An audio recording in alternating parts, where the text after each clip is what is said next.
бір-екі роль айтсаңыз, осындай кинода осындай бір рольді ойнасам. Исторический кино ма, тарихи кино ма, немесе бір мелодрама ма? Марвелде ойнағым келді, Марвелде. Иә, себебі бізде бір уақыт санаулы ғой. Уақыт санаулы, сондықтан да бір... Марвелде ойнағым. Ат бәрекелді, болды, бұйыртса дегеніңізге жетіңіз. Міне, бізде қазір көрермендерден сұрақ келген екен, өнерлерің өрлей берсін дейді Бибігүл ханым. Көп рахмет, барлығы да қолдарын көрсетіп, жаңағы барлығы керемет деп жатыр. Көп рахмет сіздерге. Карантинде қандай кітап оқыдыңыздар дейді. Бәрекелді, карантинде қандай кітап оқыдыңыз? Жарайды, онда сіз келем дегенше мен жауап бере берейін.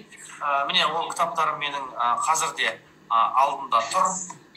Жалпы қазақтың тілі өте ең бай тіл, біздің ақын жазушыларымыз өте танымал. Солардың бірі Мұсабек Төреқұл деген даланың дара ділмарлары деген кітап. Бұл біздің қазақтың барлық би шешендері, сонау бір жаңағы түгел сөздің түбі бір, түп атасы майқы би демекші. Майқы биден бастап біздің барлық жыр шешендеріміздің айтқан нақыл сөздерінің жинағы осы кітаптың ішінде. Сол кітаптың бірі осы, және де мынау шығыс шайырларының кітаптарынан кішкене оқып жатырмыз, және де әлемдік жаңағы танымал Джек Николсонның кітаптарын оқып жатырмыз.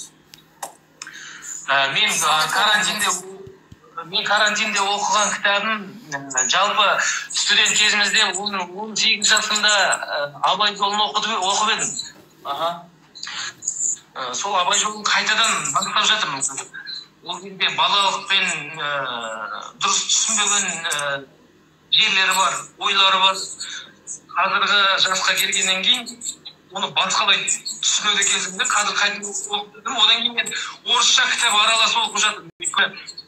Қазір кино саласында жүргеннен кейін, біздің мемлекет жаңағы қос тілде сөйлегеннен кейін, жастар жаңағы көбінесе орысша киноларға кастингтерге өте алмай қаламыз. Сондықтан қазір тілімді кішкене орысшаға жаттықтырып, орысша кітаптар оқып жатырмын. Мынадай «Жизнь без границ» деген мотивационный кітап бар. Бұны оқып бітірдім. Одан кейін Ник Вуйчич па? Ник Вуйчич қой, самоанализ деген кітап бар, интернет бойынша сатып алдым осы карантиннің алдында. Онда жаңағы өзіңе анализ беретінде оны толықтырып.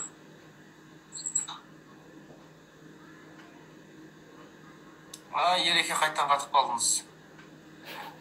Ерекең енді әзірше қатып тұрған кезде мен жаңағы қарындасымыздың сұрағына жауап бере салайын.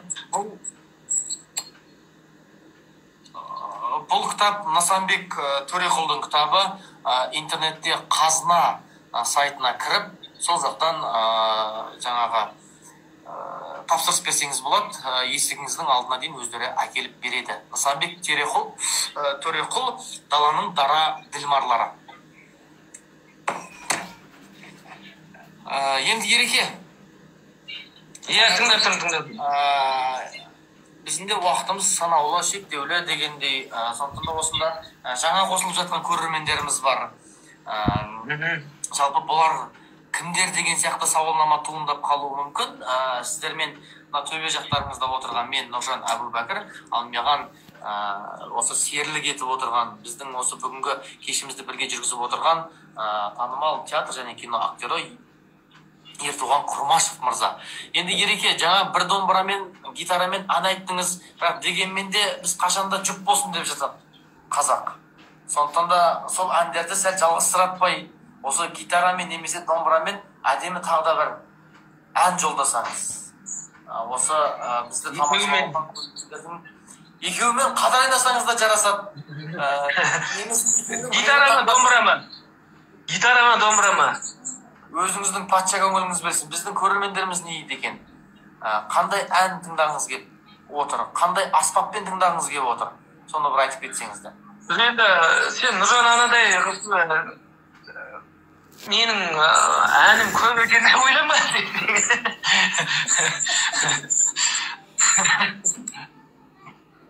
Жоқ, қазір қиыстырақ. Мен негізі бейбастары жақсы өтірдім. Қалай? Оншын жақсы ашамын. Той сағынып жүрген. Карантиндан кейін бұйыртса ашамыз барлығын. Гитара жазыпты. Айжапов. Болды, міне, бірінші көрерменімізден осындай ұсыныс келді, гитара деген. Сондықтан да гитараңызды қолыңызға алып, бір әдемі өлең шумақтарын бір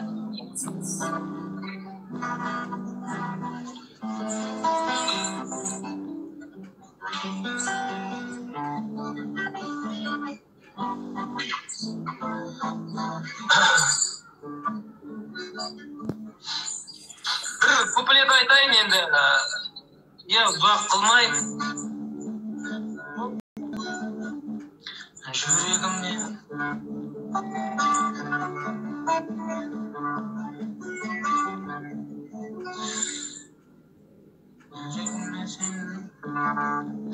жүрегіме сен мықтан серік едің,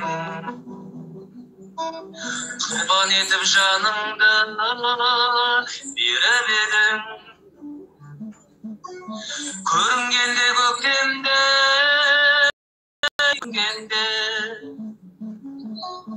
іңкәрім ай, іңкәрім, іңкәрім ай. Көрінгенде көктемде, көрінгенде іңкәрім ай, іңкәрім, іңкәрім ай. Мені сағындың ба жүрмін жылап манда, іңкәрім ай, іңкәрім, іңкәрім ай. Мені ойладың ба жүрмін жылап манда, іңкәрім ай, іңкәрім, іңкәрім ай.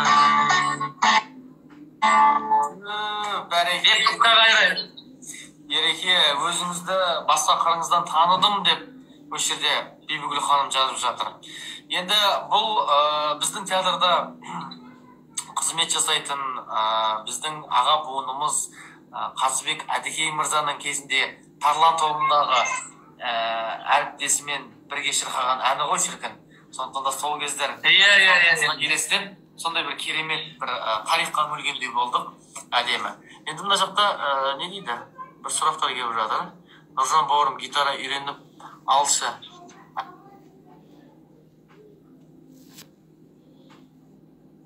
Келік өтінішім дейді.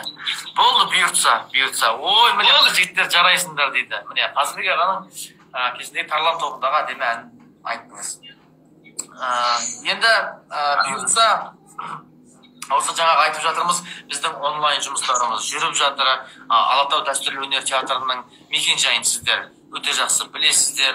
Біз Алматы арена комплексінің жанында орналасқан, сондай сырт келбеті әдемі, сондай керемет театрлардың біріміз. Алатау дәстүрлі өнер театры біз атына затыстай бағана мен айтып жатыр едім, кез келген жасқа, үлкеннен бастап жастағы жаңағы бұлдырлаған балаға дейін ол театрдан келіп жаңағы өнер сусындауға болады. Өйткені заманауи, бағана айттым, кинотеатр десең, кинотеатр бар. Ән тыңдап сусындаймыз десек, біздің керемет жұртшыларымыз, әншілеріміз бар. Би өнім десе, мың туралған бишілеріміз бар. Жаңағы фольклорный ансамбль, оркестр. Актерлар бар, бәрі бар. Актерлар. Сондықтан да біз бұйыртса онлайн жұмысымыз жасап жатырмыз. Әлем таныған Абай атамыздың 175 жылдығына орай біз Абай Тоғжан спектаклін қазір дайындап жатырмыз. Сондықтан да бұйыртса, құрметті көрермендер, Алатау дәстүрлі өнер театрының тұрақты көрермендері, Алатау дәстүрлі өнер театрының сыртта естіп, осы біздің табалдырығымызды аттап жүргісі келген барша көрермендерді біз Құдай қаласа өзіміздің театрымыздың есігін айқара ашып, осы керемет Ерлан Біләл ағамыз режиссерлық жасап жатқан Абай Тоғжан спектаклінде күтетін боламыз бұйыртса. Нұржан, мына жерде карантин бітсе баруға асығып отырмын деп жазылған екен. Өнердің құпиясы неде дейді? Бәрекелді. Енді осы кішкентай өнердің құпиясы Нұржанда.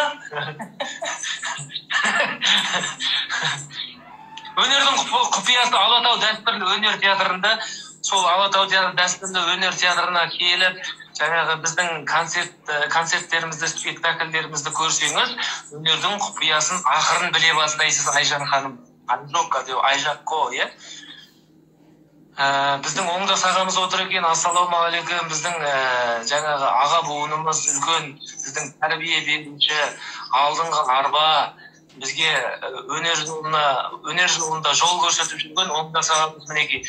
Құрметті көрермендер, өздеріңіз білсеңіздер, көптеген рөлдерде, киноларда ойнап жүрген ағамыз өзімізбен бүгін эфирде отыр екен.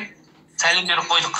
Енді ереке, бізге салса, жалпы осындай бір әңгімелерді айтып, арасында жаңағы қолымызға домбырамызды алып, гитарамызды алып, өлең шумақтарымен бөлісіп отыра береміз. Таңға дейін, ауызашарға дейін де, сәресіне дейін де біз отыруға дайынбыз. Бірақ дегенмен де бізде қазір уақытты қарап отырсам, шамамен 10 минуттың көлеміндей ғана уақытымыз қалыпты. Содан кейін барып біздің эфиріміз аяқталады. Сондықтан да осы карантинде үйінде жатқан адамдарға әлі де тағы да қандай кітаптарды оқуға, қандай киноларды көруге кеңес берер едіңіз?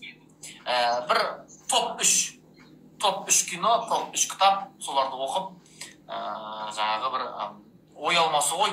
Мынау ақыл ауысады, ырыс жұғысады дейді ғой, сондықтан да бір ақылыңызбен ауысып, осы бізге бір керек мағлұмат айтсаңыз.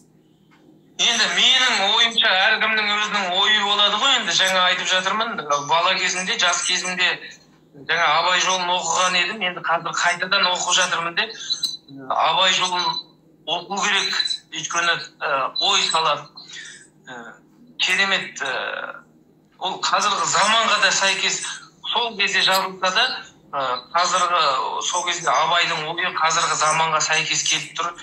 Сол Абай жолын тағы оқып шықса, білім үстіне білім қосылады. Бірінші кітап сол Абай жолы.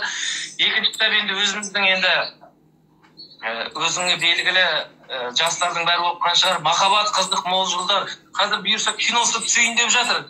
Иә, махаббат қызық мол жылдар. Оны оқи берсең де жалықпайсың. Жылайсың, күлесің ол кітапты оқысаң. Одан кейін өзін-өзі дамыту туралы кітап оқу керек деп ойлаймын. Қазіргі заманға сай бизнес, өзін бизнесте қалай көреді адам, мысалы, бірдеңе бастау керек деп жатады, сондықтан бизнес жайлы, мотивация жайлы кітап оқу керек. Өзін-өзін дамыту. Бәрекелді. Әдемі. Енді 3 топ кино. Қандай кино көруге кеңес бересіз? Өз елдікі, өзге елдікі. Мен кеңес берем, саған да кеңес беріп едім. Бұл енді өнер жолында жүрген сол киноны егерде көрмесе, Никита Михалковтың 12 деген киносы. Ол бір жағынан спектакль ретінде жазылған кино, негізі пьеса ол.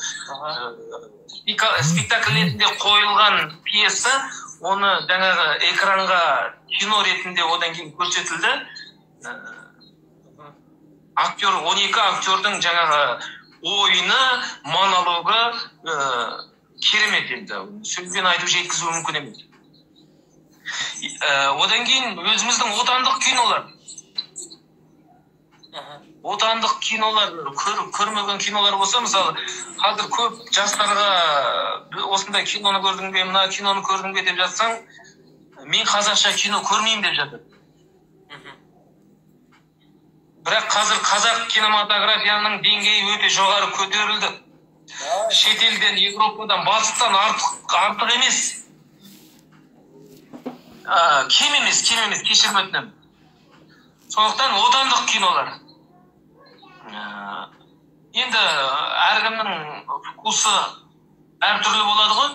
Сондықтан енді ары қарай өзі Голливудтан джентльменді көрген, джентльмен 2020 жылы шыққан. Жоқ, шахматисты. Шахматисты көрсеңіздер керемет кино. На реальных событиях. Шын өмірден алынған «Шахматист» деген кино. Джентльменде менің ең сүйікті режиссерларымның бірі Гай Ричидің керемет туындысы. Сондықтан да ол киноны да көріңіздер. Дұрыс. Енді мына жақта Айжако қарындасымыз немесе әпкеміз біздің өтініш жасап жатыр екен. Бір өтініш айтсам болады ма? Көбірек инста парақшаларыңызға қара өлең оқып салсаңыздар, көрермендер поэзияға шөлдеп жүр дейді. Бәрекелді, тамаша. Я, жалпы енді көбінше көріп жүрсіздер ғой, енді қазір актерларда осы дүниені қолға алып жатыр.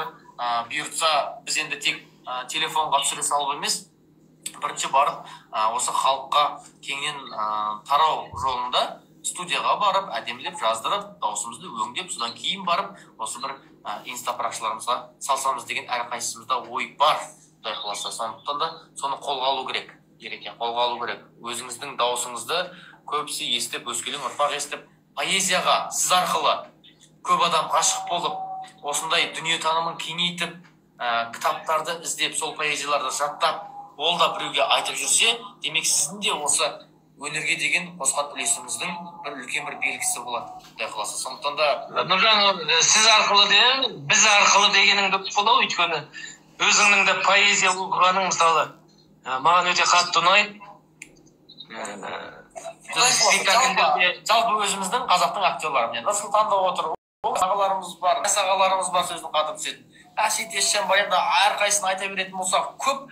Сондықтан да барша осы біздің аға буын бауырларымыз, біздің көрермендеріміз шын мәнінде поэзияны қатты аңсап жүр екен. Сондықтан да оқып, инста парақшаларыңызға салсаңыздар үлкен рахмет айтады. Енді Ереке, эфиріміздің соңында таяп қалды. Тағы да бір қандай кеңес берер едіңіз, немесе бір әншілік қағыңыз келе ма? Жалпы осы эфирді бір концерттерді бір соңын әдемілеп бір осы Роза ханымдар, Роза апайымыз, Роза Қуанышқызы өзіңіздің жерлесіңіз жауып жатады ғой бір әдемілеп керемет әнмен. Сіз де бір сондай ән айтуға немесе бір тағы да бір өлең шумақтарымен қалай жапсаңыз жарасатын еді деп ойлаймын өзім.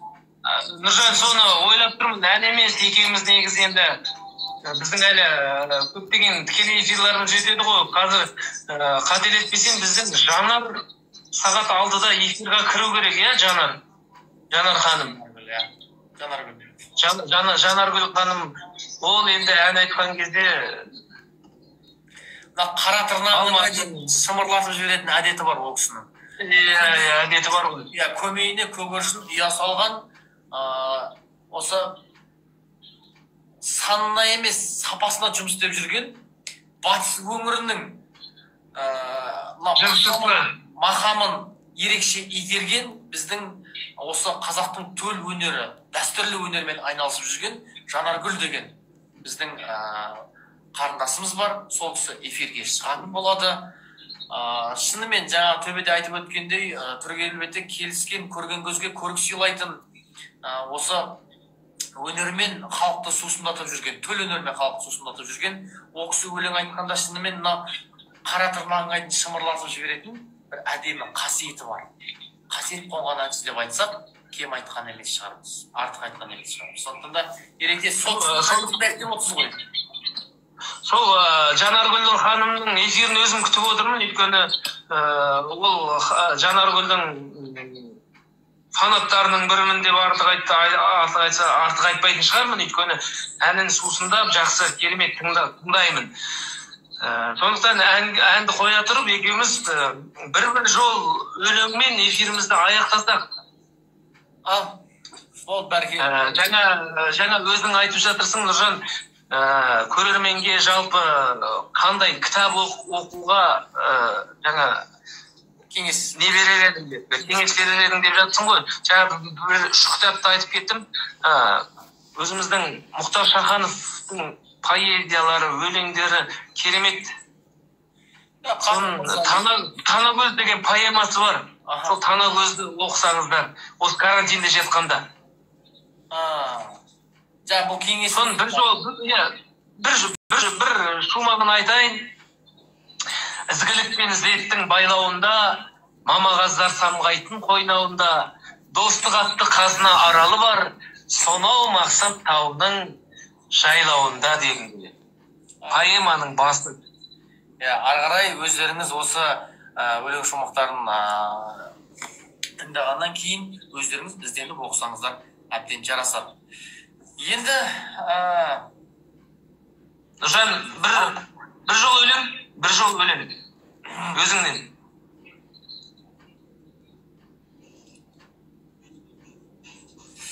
Бар жәндігін сүйем қыбырлаған, бәрі маған туған жер деп сыбырлаған, жаным менің кеудемді жарып шықта, бос торғайы болуым шырылдаған.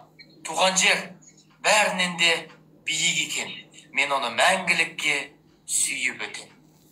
Сондықтан елімізді сүйейік. Құрметті көрермендер, осы 1 сағат уақытта бізбен болғандарыңызға көп рахмет.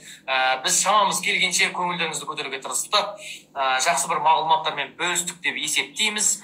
Осы біздің Алатау театрының инста парақшасына тіркеліңіздер, сауалнамаларыңыз болса қойыңыздар. Біздің театрдағы қандай актерларды тікелей эфирде көргілеріңіз келеді, соны жазсаңыздар да болады.